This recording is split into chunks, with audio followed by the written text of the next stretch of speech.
வணக்கம். நமது மீடியா செய்திகளுக்காக நான் நிரோஷன்.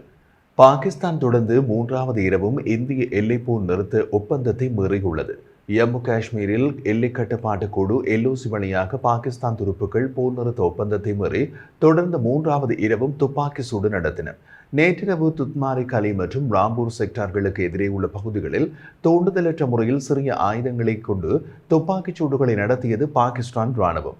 இந்த ஆத்திரமூட்டல்களுக்கு இந்திய ராணுவ துருப்புக்கள் தகுந்த சிறிய ஆயுதங்களால் திறம்பட பதிலடி கொடுத்தனர். பஹல்காமில் 26 பொதுமக்களை கொன்ற கொடிய தீவிரவாத தாக்குதலில் இருந்து பாகிஸ்தானால் அதிகரித்து வரும் போர் நிறுத்த மீறல்களின் வடிவத்தை இந்த விரிவாக்கம் பின்பற்றுகிறது. இந்திய ராணுவம் எல்லையில் உறுதியான கட்டுப்பாட்டை பராமரித்து வருகிறது. இதுபோன்ற ஊடுருவல் மற்றும் ஆத்திரமூட்டல்களை சமாளிக்க முழுமையாக தயாராக உள்ளது. இந்திய துருப்புக்களின் பதிலடி தாக்குதல் அளவீடு செய்யப்பட்ட வலிமையான மற்றும் துல்லியமானதாக விவரிக்கப்பட்டுள்ளது. அதாவது இந்திய பதிலடிக்கு அதே சிறிய ஆயுதங்களின் பயன்பாடு மற்றும் அதே எண்ணிக்கையிலான துப்பாக்கி சூடுகள். இதன் மூலம் எந்த ஒரு ஆக்கிரமிப்பு செயலுக்கும் உடனடி மற்றும் தீர்க்கமான பதிலடி கொடுக்கப்படும் என்ற தெளிவான செய்தியை இந்திய ராணுவம் அனுப்புகிறது. இது சமீப கால பரிமாற்றங்களில் இருந்து இதுவரை எந்த உயிரிழப்பும் ஏற்படவில்லை. ஆனால் ஜம்மு மற்றும் காஷ்மீரில் தீவிரமான பாதுகாப்பு நடவடிக்கைகள் மற்றும் நடந்து வரும் தீவிரவாத எதிர்ப்பு நடவடிக்கைகளால் எல்லையில் நிலைமை பதட்டமாக உள்ளது. இந்திய ராணுவத்தின் அதிகாரி ஒருவர் எல்லையில் இந்திய படைகள் ஒரு உயர்ந்த அளவிலான தயார் நிலையை நிலைநிறுத்தி வருவதாகவும் எந்த ஒரு ஆக்கிரமிப்பு நடவடிக்கைகளுக்கும் தகுந்த பதிலடி கொடுப்பதாகவும் தெரிவித்தார். பஹல்காம் தாக்குதலுக்கு பின்னர் எல்லையில் பதற்றம் அதிகரித்துள்ள நிலையில் எல்லைப் பகுதியில் உள்ள இந்திய கிராமங்களில் மக்கள் தரையடி சுரங்கங்களை தயார் செய்கிறார்கள். பஹல்காமில் நடந்த பயங்கரவாத தீவிர தாக்குதலை தொடர்ந்து ஜம்மு மற்றும் காஷ்மீரின் பூஞ்ச் மாவட்டத்தில் உள்ள எல்லை கட்டுப்பாட்டு கோட்டுக்கு அருகில் உள்ள கிராமங்களில் பதற்றம் கடுமையாக அதிகரித்துள்ளது. பைசனன் பள்ளத்தாக்கில் இந்து மற்றும் பிற முஸ்லிம் அல்லாத சுற்றுலா பயணிகளை குறிவைத்து நடத்தப்பட்ட தாக்குதலில் 26 பேர் கொல்லப்பட்டனர் மற்றும் 20க்கும் மேற்பட்டோர் காயமடைந்துள்ளனர். உடனடியான பின்விளைவாக பாகிஸ்தானின் ராணுவ தளங்களுக்கு அருகில் இந்திய கட்டுப்பாட்டு காஷ்மீரில் அமைந்துள்ள சலௌத்ரி மற்றும் கர்மர்ஹா ஆகிய எல்லையோர கிராமங்களில் அச்சமும் பதட்டமும் சூழ்ந்துள்ளன. அடிக்கடி எல்லை தாண்டிய துப்பாக்கி சூடு சம்பவங்களின் நினைவுகளை தாண்டி நகர்ந்த குடியிருப்பாளர்கள் இப்போது அவசர முன்னெச்சரிக்கை நடவடிக்கைகளை எடுத்து வருகின்றனர். பிரதமர் நரேந்திர மோடியின் ஆட்சி காலத்தில் மத்திய அரசாங்கம் தரையடி சுரங்கங்களை கட்டுவதற்கு உந்துதலை கொடுத்தது. அதைத் தொடர்ந்து கிராம மக்கள் தரையடி சுரங்கங்களை அமைத்தனர். உள்ளூரில் இந்த தரையடி சுரங்கங்களை மோடி தரையடி சுரங்கங்கள் என்று அழைக்கிறார்கள்.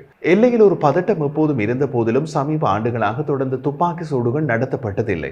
அதனால் கிராமவாசிகள் அந்த தரையடி சுரங்கங்களை தட்டுமுட்டு சாமான்களை போட்டு வைக்கும் களஞ்சி அறைகளாக பயன்படுத்தி வந்தனர்.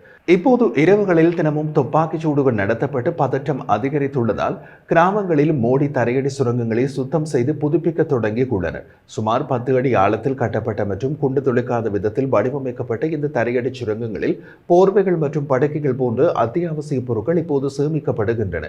ஏனெனில் கிராமிய குடும்பங்கள் மீண்டும் பாகிஸ்தானின் விரோத போக்கை எதிர்கொள்கின்றன. கிராம மக்கள் பாதுகாப்பு உள்கட்டமைப்பை பாதுகாப்பு படையினருடன் ஒற்றுமை உணர்வை வெளிப்படுத்தியுள்ளனர். பஹல்காம் தாக்குதலை ஒரு கோழைத்தனமான செயல் என்று கண்டிக்கும் அதே வேளையில் தனிப்பட்ட ஆபத்தில் கூட அரசாங்கத்திற்கும் இராணுவத்திற்கும் ஆதரவளிக்க தயாராக இருப்பதாக எல்லை பகுதி கிராம மக்கள் பலர் கூறியுள்ளனர். கார்கில் போர் போன்ற கடந்த கால மோதல்களின் நினைவுகள் எல்லை கிராமங்களில் இன்னமும் தெளிவாக உள்ளது. ஆனால் இந்த தரையடி சுரங்கங்களின் இருப்பு இப்போது ஷெல் தாக்குதல்களின் போது கிராமத்தை விட்டு குடிபெயர்ந்து செல்ல நிர்பந்திக்கப்படுவதை விட குடியிருப்பாளர்கள் தங்கள் கிராமங்களில் இருக்க முடியும் என்ற உறுதியை அளிக்கிறது. சமீப நாட்களாக பாகிஸ்தான் படைகள் போர் நிறுத்த ஒப்பந்தத்தை மீறி தாக்குதல் நடத்தியதாக வெளியான தகவல்களுடன் கட்டுப்பாட்டு கோட்டில் உள்ள பாதுகாப்பு நிலைமை மேலும் மோசமடைந்துள்ளது. இதுவரை உயிர் சேதம் எதுவும் இல்லை என்ற போதிலும் பிராந்தியத்தில் பாதுகாப்பு படையினர் அதிக உஷார் நிலையில் உள்ளனர். மேலும் பொதுமக்கள் விழிப்புடன் இருக்குமாறு உள்ளூர் நிர்வாகங்கள் வலியுறுத்தியுள்ளன. பஹல்காம் தாக்குதல் இந்தியாவுக்கும் பாகிஸ்தானுக்கும் இடையே குறிப்பிடத்தக்க ராஜதந்திர வீழ்ச்சியினையும் தூண்டியுள்ளது. எல்லை தாண்டிய தீவிரவாதத்தை பாகிஸ்தான் ஆதரிப்பதாக இந்தியா குற்றம் சாட்டியது. இதனால் சிந்து நதி நீர் ஒப்பந்தம் இடைநிறுத்தப்பட்டது. பாகிஸ்தான் தூதரக அதிகாரிகளை வெளியேற்றியது மற்றும் எல்லைகளை மூடியது. பாகிஸ்தான் குற்றச்சாட்டுகளை மறுத்துள்ளது மற்றும் சிம்லா ஒப்பந்தத்தை இடைநிறுத்துவதன் மூலம் பதிலடி கொடுப்பதாக கூறியது. தீவிரவாத எதிர்ப்பு முன்னணியில் ஜம்மு மற்றும் காஷ்மீரில் உள்ள 14 உள்ளூர் தீவிரவாதிகளின் வலையமைப்பை இந்திய உளவுத்துறை அமைப்புகள் அடையாளம் கண்டுள்ளன. அவை பாகிஸ்தானில் இருந்து வரும் வெளிநாட்டு தீவிரவாதிகளுக்கு தளவாட ஆதரவை வழங்குவதாக நம்பப்படுகிறது. ஹிஸ்புல் முஜாஹிதீன், லஷ்கர்-இ தொய்பா, எல்இடி மற்றும் ஜெய்ஷ் இ முகமது (ஜேஇஎம்) உட்பட முக்கிய பாகிஸ்தான் ஆதரவு தீவிரவாத அமைப்புகளுடன் இந்த உள்ளூர் செயற்பாட்டாளர்கள் இணைந்துள்ளனர். மேலும் தாக்குதல்கள் மற்றும் ஊடுருவல் முயற்சிகளை சீர்குலைக்க தெற்கு காஷ்மீர் முழுவதும் குறிப்பாக அனந்த்நாக் மற்றும் புல்வாமா மாவட்டங்களில் பாதுகாப்பு படையினர் ஒருங்கிணைந்த நடவடிக்கைகளை மேற்கொண்டுள்ளனர். அதிகாரிகள் ஓவியங்களை வெளியிட்டு பஹல்காம் தாக்குதலில் நேரடியாக ஈடுபட்டு 3 பாகிஸ்தான் பட்சிகள் உட்பட 5 தீவிரவாதிகள் தொடர்பான தகவல்களுக்கு பரிசுகளையும் அறிவித்துள்ளனர். நிலவும் அச்சம் இருந்த போதிலும் எல்லை கட்டுப்பாட்டு கோட்டில் உள்ள கிராம மக்கள் அமைதி திரும்பும் என்றும் கடந்த ஆண்டுகளில் நடந்த வன்முறைகள் மீண்டும் நடக்காது என்றும் நம்பிக்கை தெரிவிக்கின்றனர்.